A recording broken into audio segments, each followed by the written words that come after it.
Tower of God is a complete waste of time, so I'm going to spoil the entire show for you.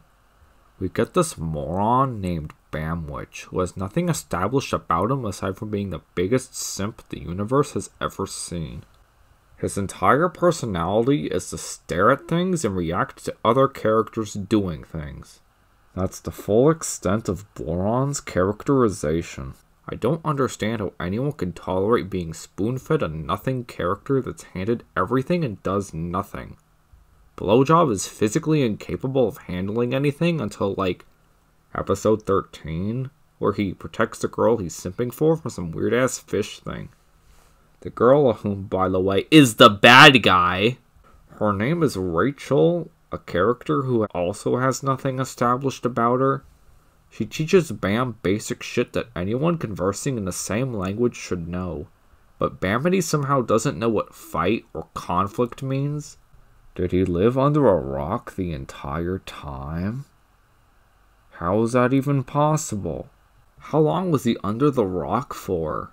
How did he eat or drink? Where does he take a shit? Who cares?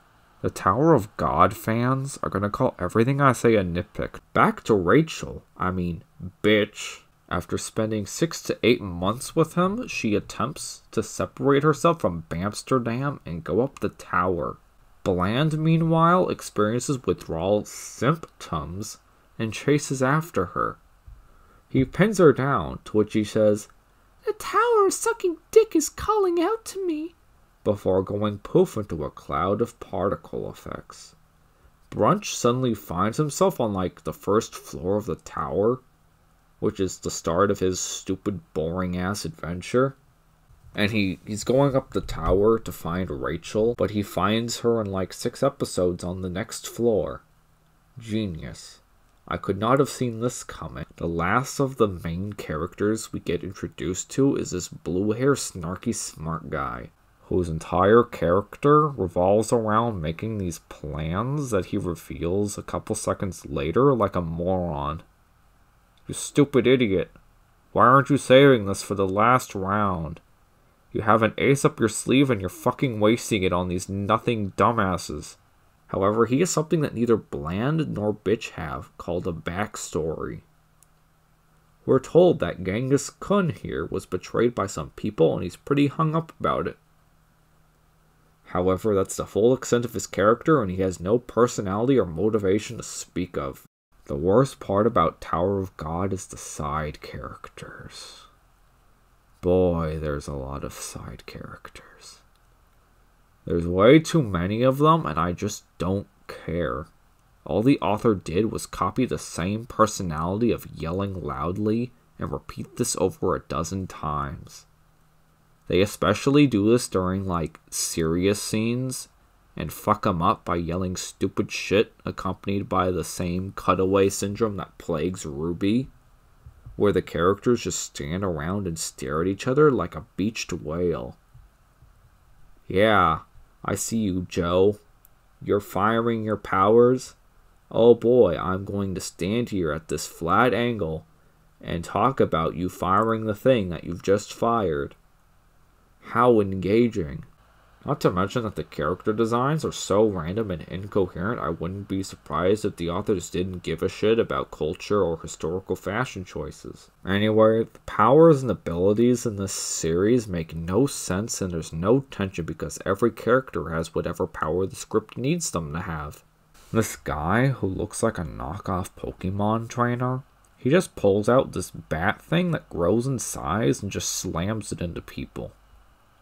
This stupid bitch has, like, this wand that controls the tower's piss. She just has it. Sleepy guy has a magical laser beam that's also made from the tower's piss. He's got it, even if it goes nowhere. Genghis Khan having a briefcase that does pretty much whatever he wants? Done. In most tournament arcs, you get a main cast of pre-established characters with goals and motivations for being in said tournament that make you root for them.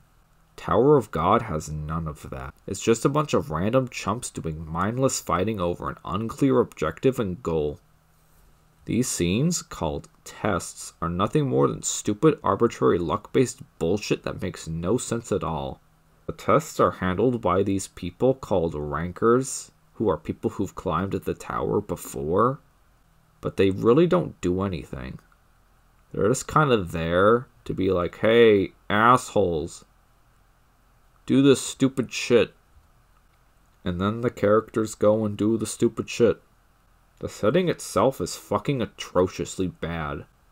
We're told that there's this big, sprawling fantasy world, except we never see this fantasy world.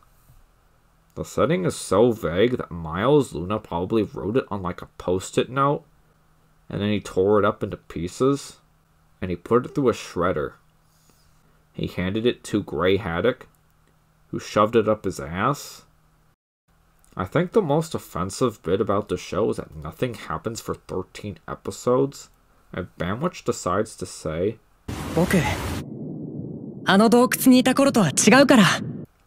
just like this asshole from Ruby. It's been a long time. We've all grown in our own ways. Fuck him. I hope he dies. Just like I hope Tower of God does and we never have to see a season 2. This show is one of the worst things I've ever seen. You have no taste in anime. Wait. You mean it's all exposition dumps and stupid shit happening just because? Exactly like it be? Always has been.